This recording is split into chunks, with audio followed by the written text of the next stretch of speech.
बिल्कुल। देखिए इन सब बातों में अगर देश जाएगा तो 50 साल पीछे चल जाएगा, विकास नहीं हो पाएगा।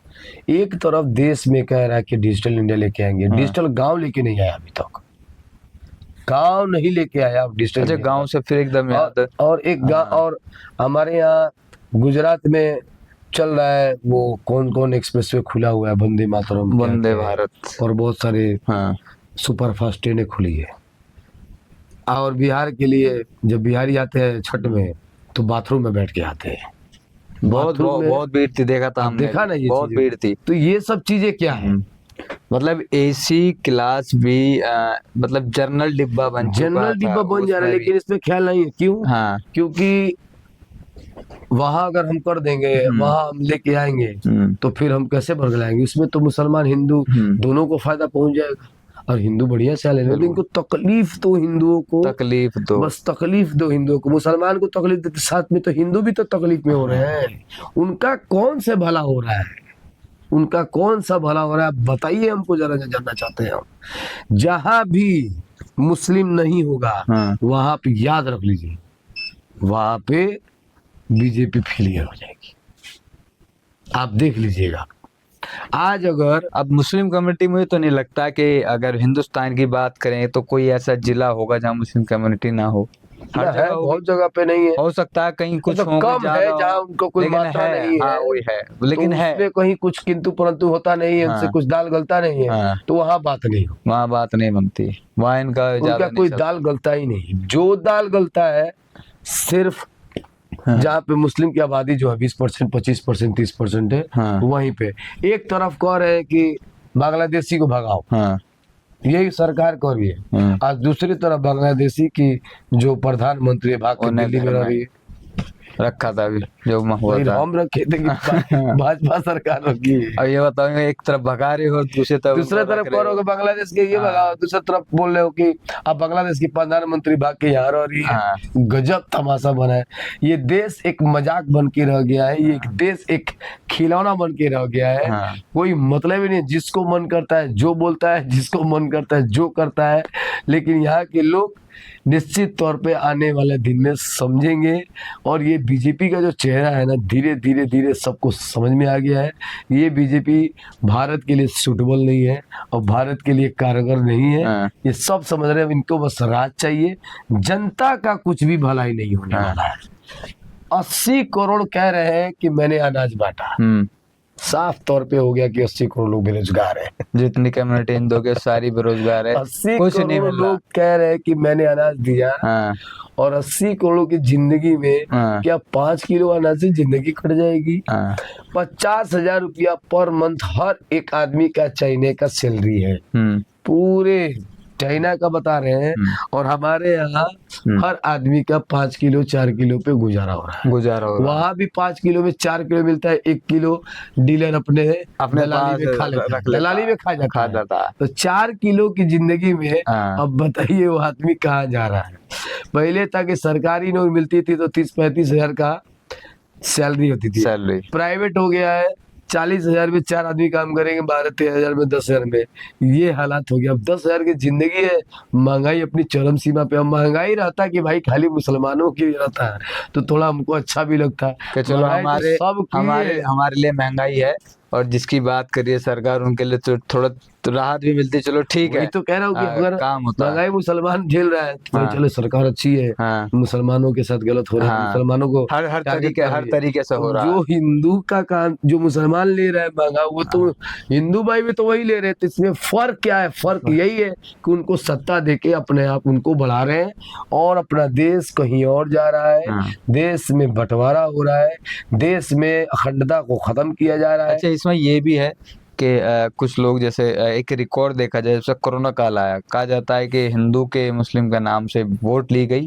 लेकिन कोरोना काल में उसके बाद जो मुस्लिम कम्युनिटी के ज्यादातर लोग जो हैं वो व्यापारी रूप में उनको बदलने का, वो व्यापार में रूप में आ गए, मतलब काम धोने के लिए। कोरोना काल के बाद हिंदू की सिर्फ वोट ली है हिंदू कम्युनिटी की, लेकिन वर्क नहीं करा, लेकिन मुस्लिम कम्युनिटी के लिए वर्क करा। भाई कोरोना काल के बाद हंसी आ गई। पूरी दुनिया कोरोना में चिंता का विषय था, पूरी दुनिया हाँ, कोरोना काल में एक दूसरे का मदद कर रहे थे। हाँ, पहला ऐसा देश है हाँ, जो कोरोना काल में थाली बजा रहे थे। हाँ, और थाली बजाना हमारे प्रधानमंत्री, बताइए थाली से कहीं बीमारी भागती है? हाँ, पूरा देश को थाली बजा दिए थे, पूरा देश को अंधकार में ढकेल दिए थे।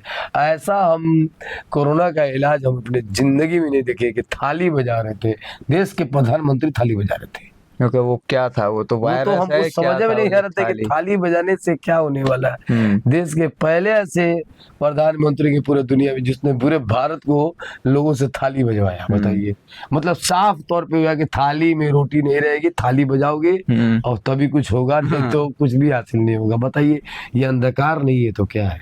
ये डिजिटल इंडिया है, यही भारत का। फिर रील बना बना के लोगों ने डाली थी, उसी को दिखाया था क्या मतलब है, कहाँ देश जा रहा है ये साला सोचने पर मतलब गजब, मतलब हम लोग को दुख होता है कि हम कहाँ किस जगह पे आ गए हैं, जिस जगह पे कि किस सरकार के अंदर आ गए हैं जो ताली के जगह पे थाली बजवा रहा है। एक होता है कि अच्छे कामों के लिए ताली बजाया जाता है, यहाँ तो थाली बजाया गया बीमारी भगाने के लिए। अरे भाई डॉक्टर रहे, डॉक्टर ना इलाज करेगा, अब मेडिसिन निकाले नहीं, फिर भी उसके लिए वैक्सीन लगवाई गई।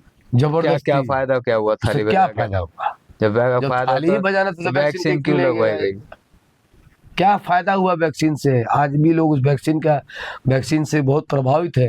हार्ट अटैक का मात्रा भारत में बहुत ज्यादा बढ़ा है, आप पता कीजिए, बीमारियों का स्किल बढ़ा हुआ है। जिसने वैक्सीन लगवाई है, जिसने भी वैक्सीन लगवाया, जिसने नहीं लगवाई हुआ है, जिसने नहीं लगवाई स्वस्थ है, वो स्वस्थ है, अभी स्वस्थ है, बढ़िया है। अच्छा। जिसने जितना भी, क्योंकि वो हाई डोज था और नॉर्मल आपको एंटीबायोटिक काम ही नहीं करता है, जिससे बड़ा प्रभाव हुआ है लोगों के, और खासतर तो औरतों पे पड़ा हुआ है।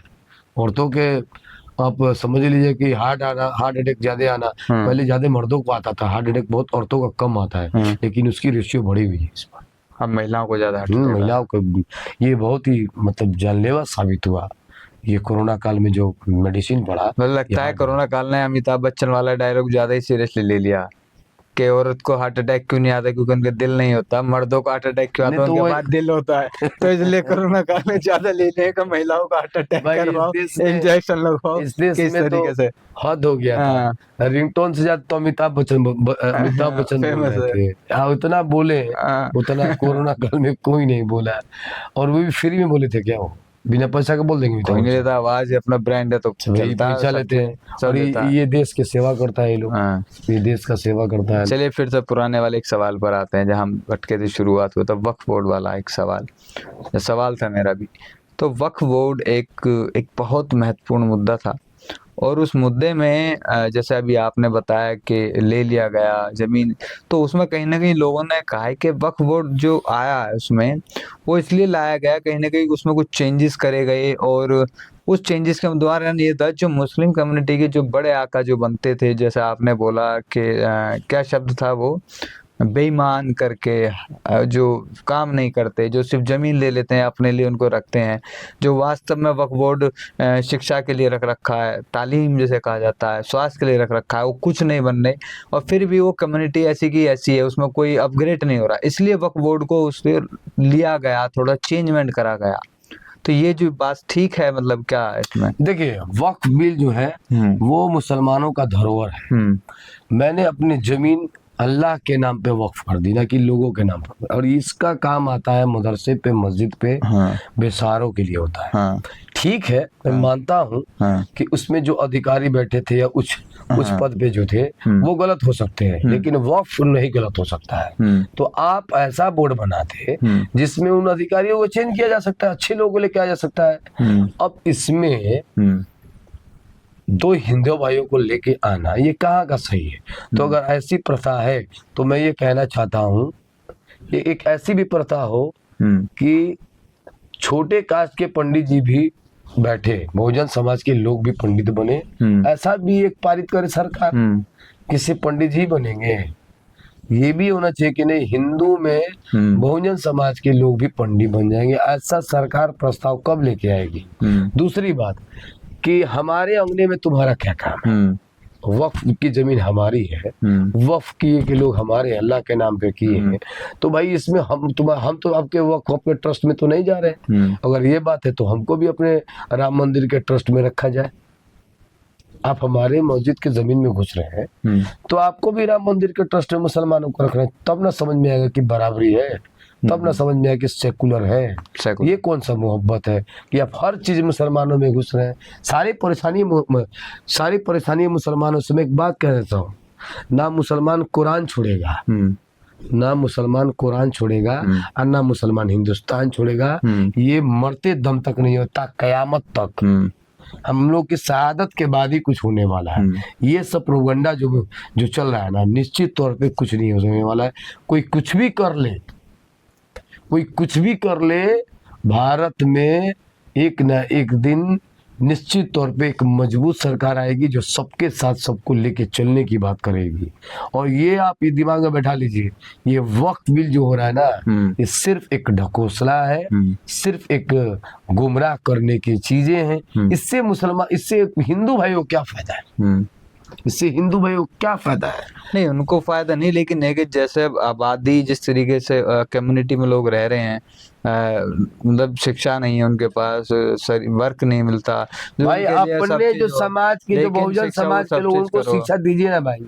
आज भी खुले पैर पड़ रहे हैं, आज भी नंगे घूम रहे हैं, आज भी नंगा घूम रहा है, उनको देख ही नहीं रहे हैं। और हमको देखने के लिए मेरा अल्लाह है, हमको देखने के लिए मेरे उलेमा है, हमको देखने के मेरे फादर है, अम्मा है। इसमें हमारे बीच में पढ़ने की जरूरत नहीं है। आप अपने देखिए ना, आप तो खाली हर मस्जिद के नीचे मंदिर ढूंढ रहे हैं, कहाँ लेके चले जा रहे हैं आप? कोई बात होता है यहाँ पर प्रधानमंत्री का, चले जाते हैं बाबर का, औरंगजेब का। अरे भाई, उनको मरे हुए सालों साल हो चुके हैं और उनको बात को अभी याद किया जा रहा है। अगर नाम बदलने से किसी चीज का बहुत बड़ा उत्थान हो जाए या फिर बहुत खूबसूरत चीजें हो जाए तो पूरे देश का नाम बदल दीजिए। क्या जरूरत है नाम बदलने की? ये सब देखिए सिर्फ मुसलमानों को और हिंदू भाइयों को, कट्टर हिंदू भाइयों का एक प्रलोभन है कि किसी तरह हमको सरकार चलाना है, राजगद्दी पे बैठना है। अगर इतना मोहब्बत है हिंदू भाइयों से, फिर कह रहा हूँ, तो आप सिंपल सा तरीका है कि हिंदू भाइयों के जो बहुजन समाज के लोग हैं उनको मान सम्मान दे दीजिए। उनके साथ एक थाली में बैठ के आप उनका जूठा खा लीजिए, वो उनका आपका जूठा खा लेंगे। तो हमको फिक्र करने के लिए हमारा अल्लाह है, हमको फिक्र करने के लिए हमारे पास लोग हैं, आपको फिक्र करने की जरूरत नहीं है। वक्फ बिल आप लेके आए हैं, ये सारी चीजें ये एक तरफ से गुमराह करने के लिए है। 3 तलाक आप हमारे में घुसते हैं भाई। आपको 3 तलाक से, हमारे शरीयत से आपको क्या मतलब है भाई? आपको हमारे बीच में आने के क्या मतलब है? हम किसी के शरीयत में जा रहे हैं कि हम मना कर रहे हैं कि भाई ये मंदिर में आप मत जाइए।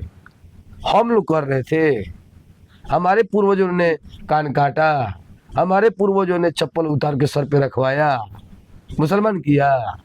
मुसलमान के लोगों ने घोड़ी पर से उतरवा के नीचे चलने का काम किया। मुसलमान के लोगों ने शुद्धिकरण काम करने किया। ये सब नहीं करेगा। जो सच्चा मुसलमान होगा वो जानता है कि मोहम्मद सल्लल्लाहु अलैहि वसल्लम की पैगाम क्या है।